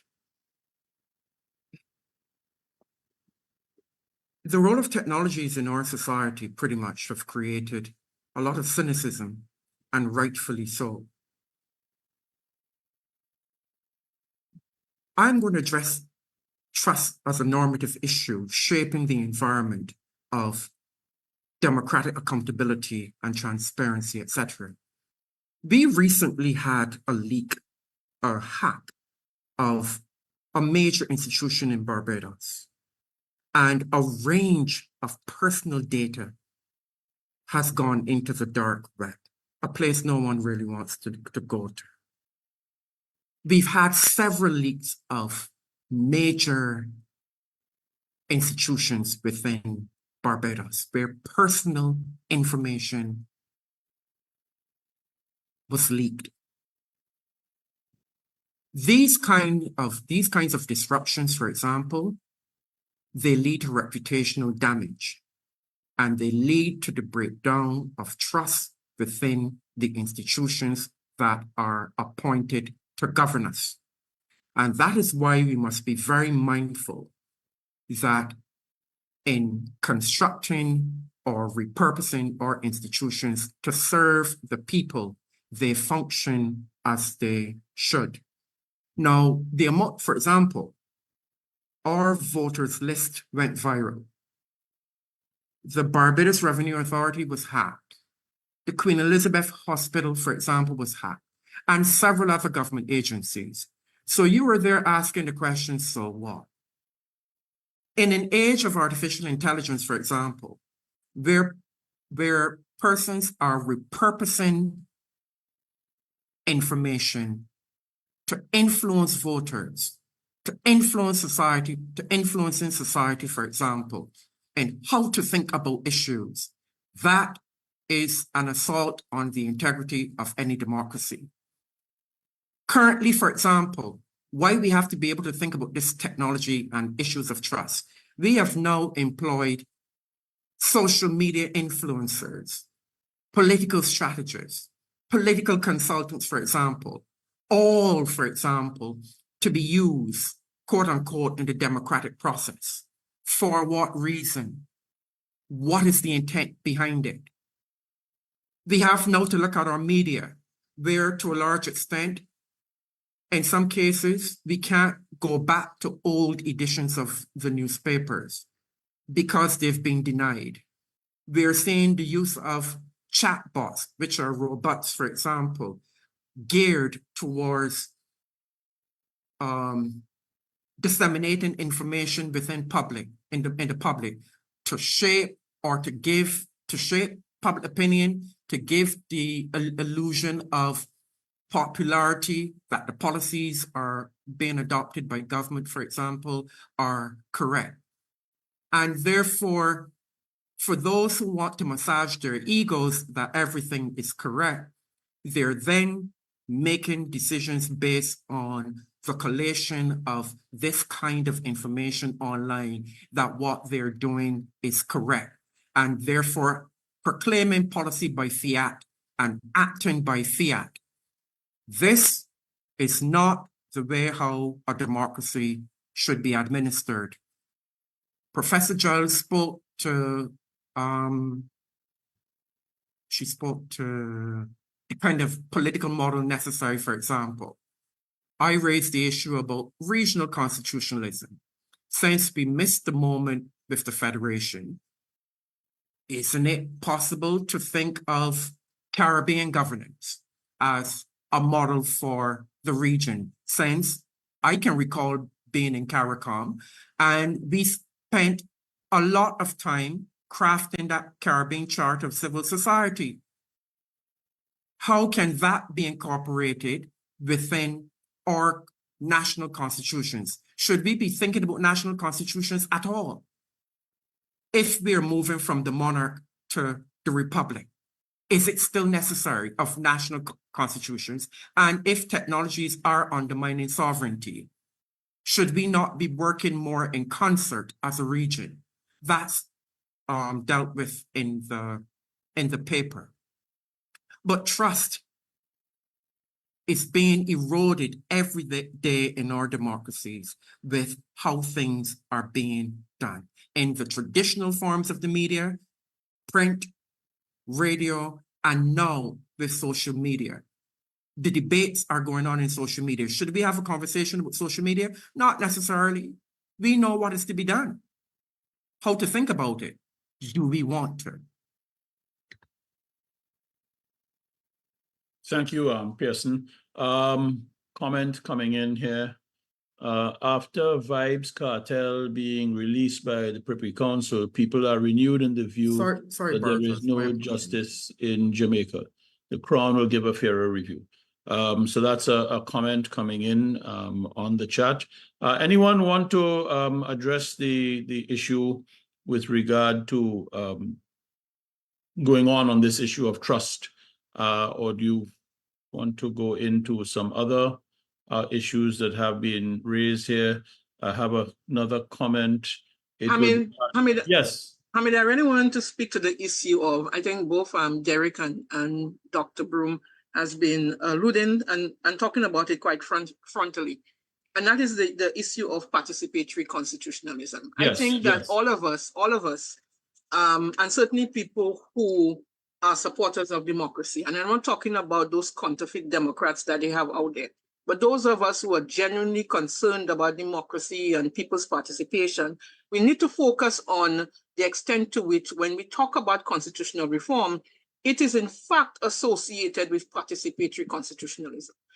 But one of the unfortunates about getting people involved in the Constitution and certainly on constitutional change, and certainly where our constitutions are concerned, and Rico was very, very careful when he went through that, we do have our constitutions, providing for, this important hurdle that we have to overcome. And that is, of course, the referendum, where you have to have in most of the Caribbean countries, either a simple majority, and in some Caribbean countries, a two-thirds majority for us to get any important change to our constitution. When it comes to, not so important issues, you just require a slim working majority. But the problem with participatory constitutionalism in the region, as Derek has been very clear, is that we have actually failed. And I think that is why he's concerned about what potentially may happen in the context of Jamaica. When we looked at St. Vincent and the Grenadines in 2009, it was very obvious that, again, participatory constitutionalism failed. It failed because the referendum in 2009, and Professor Ghani were very much involved with what took place in St. Vincent and the Grenadines, failed. Perhaps it had to do with the manner in which the government actually took the proposals to the people, but the entire package of reforms failed. And so in the context of Barbados, there's a long-standing view held by this Prime Minister Mia Mottley, that we needed to terminate. This is something she has advanced personally, she has advanced it privately, she has advanced it publicly, that we needed to, terminate the relationship with the British. And there is no requirement in the Barbados Constitution for a referendum. Yes, I know that OINAFA did in fact suggest that they would put the question of a transition to a republic or republicanism to the people. There was no need for that, precisely because when you look, and there was no need for Mia Mottley to go that route. Yes, people argued that it is the best thing when you talk about participatory constitutionalism. But certainly the record of the Caribbean has been very dismal, extremely dismal. It has been dismal, for instance, when you had a non-mandatory referendum in Belize. In a sense, it has been dismal when you talk about, Grenada twice in 2016 and 2018. It has been very poor when you talk about Antigua. Now, yes, in both countries, it was related to I'm talking about the latter countries, St. Vincent, Grenadines, and Grenada. It was in fact related to the whole question of the place of the Caribbean Court of Justice in the judicial system in those two countries. But the other things, and we can also go to the Bahamas, where it has also been unsuccessful. So that we have to be very mindful of the fact that when the people have in fact been, when we have gone to the people, when the governments have gone to the people to get the support for things which they require to be necessary to advance the colonial issue, to advance the decolonial issue rather, and not the colonial issue, they have met with disappointments. So in the case of Barbados, it was very evident that this was not something, and it doesn't matter that I am a supporter of participatory constitutionalism, but the question was whether or not in the context of, and this is not for Barbados, but in the context of the supermajority requirement, in the context of not just a supermajority requirement, but in the context of the hyper partisanship that we have experienced in the region, which we clearly saw in 2009 in St. Vincent, there are real questions as to what is in the best interest of the state. Should we allow what is a very important political objective to really flounder because political parties, given Westminster politics, deliberately mobilize people to reject what they would privately say to you is in the best interest of the Caribbean. So we have to look at the benefits, I think, of participatory democracy, and we have to weigh against what we believe is an absolute essential for countries which have enjoyed centuries of British colonial control. Okay, thank you, Cynthia. Anyone else want to come in on this line of discourse? Yes, I would just add, are you hearing me? Yes, Alison. Yes, I would Alison, just go ahead. add that I do agree with Cynthia on that point, because at the time, Motley could take a decisive action to go towards republic status without a major fallout, without having this referendum. Also, at the time, we were going through a pandemic, and previously, the last election had a low turnout at the polls. So it was also possible that the turnout for the referendum could have also been low, as persons were not interested in exercising their vote, or because of the pandemic and risking, their health if they came out to, be in the polling lines. So not holding a referendum would have been seen as efficient and practical at the time, in terms of, Derek was noting, is this a not democratic or not, Republican sort of move, but it wasn't required, and it may have been just seen as efficient and practical at the time as well. Yeah, and thank you for that. And what I wanted to add to it is that those countries that have become republics, particularly those that became a republic after independence, so I'll leave Dominica out of the discussion now, but I'll make a comment on Dominica. They've done so in cases of electoral landslides. So in the case of Trinidad and Tobago, the PNM won all 36 seats in the general election of 1971. And that paved the way for the change in the constitution to come. In 2018, the Barbados Labour Party won all of the seats in the general election. That helped to pave the way in relation to the formal constitutional procedures. In Guyana, as Derek has mentioned, there was a very questionable referendum held in 1979 that helped pave the way for the executive presidency in 1980. And in 1970, Burnham was able to change the constitution because of that questionable 1968 general election, and he was able to form an alliance afterwards with the UF, and they were able to move forward, 66 and on to 68. So 64, sorry, to 68. So that whole run up and the issue of participatory democracy and constitutionalism is an important discussion for us to look at, because in St. Vincent and the Grenadines, and I'm very familiar with it, in 2009, the government was able to accomplish all of the various parliamentary and constitutional stages, but the final one that required the referendum, they were not able to succeed at that point. Now, if we look at those countries that have referenda, there are some that have very steep hurdles to jump. I mean, St. Kitts Nevis, a 2/3 majority in St. Kitts and a 2/3 majority in Nevis. So you have very, very steep hurdles to jump. And now in Jamaica, as Derek was pointing out, the issue of the standoff between the JLP and the PNP on the question of whether or not the CCJ should be included in a bill to amend the Constitution, and the government not prepared to go that route just yet. And of course, Prime Minister Holness did go on breakfast television back in May of this year to indicate the reasons why Jamaica was not going to go the route of embracing the CCJ at this time. So you have a fair amount of division at the level of political elites, but then also on the ground, you have issues to contend with. And I was very, I'm grateful to Cynthia for raising the issue of Grenada in 2016 and 2018, where it actually made it to a referendum. There were 7 items on the ballot in 2016 and then 1 item on the ballot in 2018.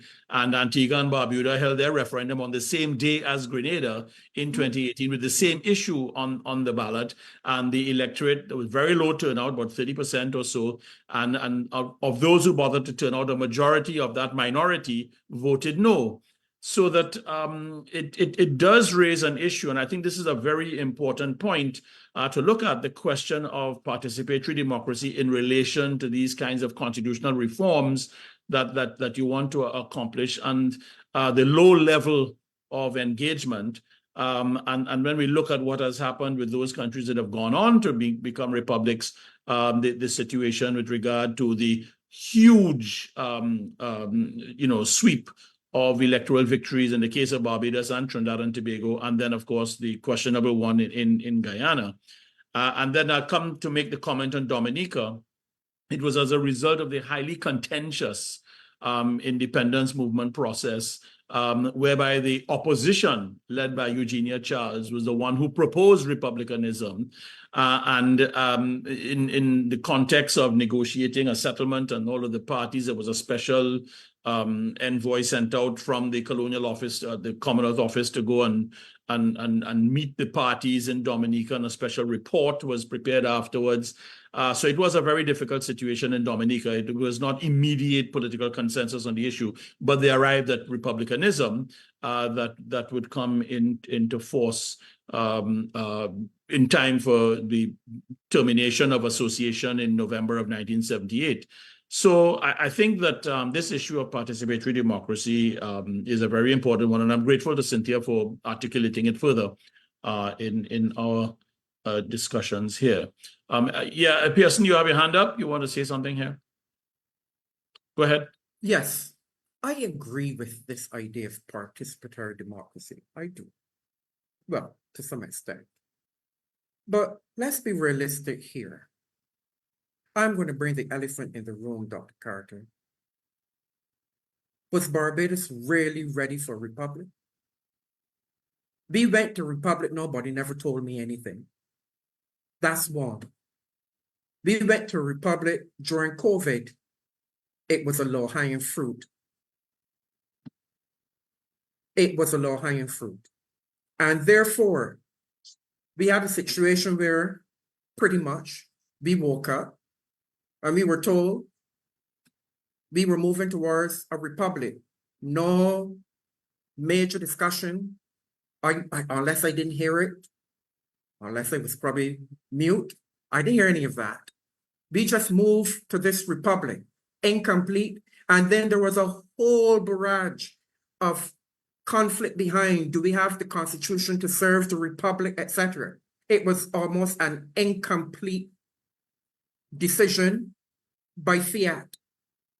So when we start to talk about things like leadership and foresight and vision, etc., seriously? Nothing was happening in Barbados during COVID, and something had to be done to appear as if something was happening. The republic was there for the taking. It happened. And there was still favor on the ground from the people because it was still a government new in its governance structure, in its governing life. So there was not much opposition to mount any attacks on why this rush to go a republic. So should the narrative not be rewritten to take into consideration how Caribbean leaders behave with reference to the unbridled power that they have access to at times, and put into context what actually occurred, or give another view? Rather than this linear view, it was time, it was taken, and everybody was in agreement, and it was a wonderful decision that was made. I am probably living under a rock, and I know I am not. Professor Ghani, sorry, but I don't think that anybody here is suggesting that there was not opposition to the decision on the part of the Prime Minister to move to a republic. I don't think that is the case at all. Even up to it now that they have established a constitutional reform commission, there are still some people who are concerned about that movement which was made, especially as people, there was a big debate as whether or not Barbados, a decision was taken. And there was some, you may say that you were living on the rock. I don't know if that is the case, but I know that in Barbados, there was some minor, I would agree with you, that the attempt to engage in public education and sensitization on the issue was inadequate. I would agree with you, but to suggest there was none is doing exactly what social media does in the main, and that is engaging a lot of misinformation. And we should not peddle misinformation in spaces like this. I'm very sorry. We should not peddle misinformation in spaces like this, because I heard Ristock. I heard Arstock on many occasions engage in a discussion around constitutional reform, engage in a discussion around the Republic. And I disagreed with some of the things they were saying, and we had a public spat on the matter. So to say that nothing took place, I have a problem with that. But I think we need to move beyond that, quite frankly, right. Professor Gani. Okay.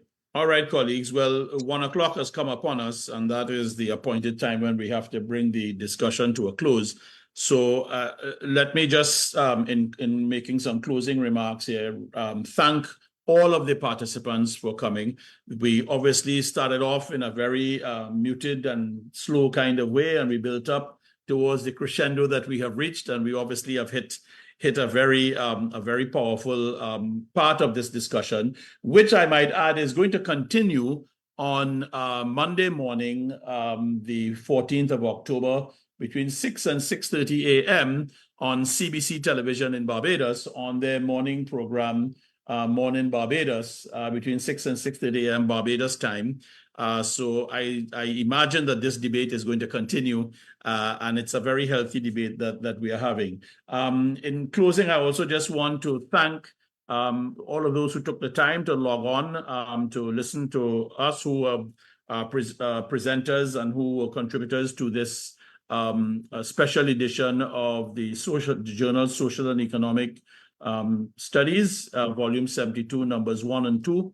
And you can get electronic copies of the journal at www.mona.uwi.edu/SES. That's www.mona.uwi.edu/SES.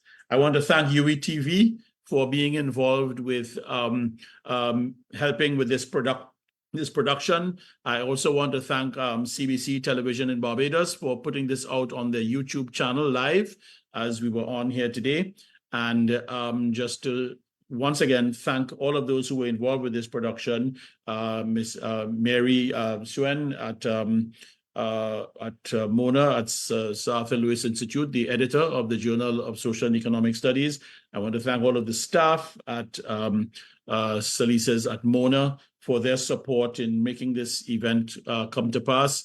And just to remind you that we continue this discussion on Monday morning on CBC television in Barbados between 6 and 6:30 a.m. And we are going to carry on where we are leaving off here. Thank you again for viewing. Thank you everyone for logging on, and do have a good weekend ahead of you. Thanks again. Bye-bye.